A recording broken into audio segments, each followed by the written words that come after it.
If you need to change how dates appear in Google Sheets, the Custom Date Format option gives you full control.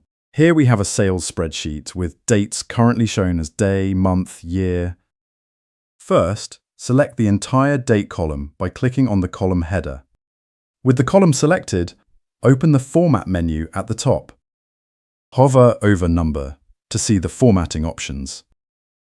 At the bottom of that list, choose Custom Date and Time. A window pops up where you can build your own date format from scratch. If you like this tip, give the video a thumbs up. The Format field already contains some elements, so we'll clear it out and start fresh. Click the arrow next to the Format field to see all the date and time components you can add. From the drop-down, pick Month to add it to the format. Now, type a dash as a separator, or you can use a slash if you prefer. Next, add the day element the same way.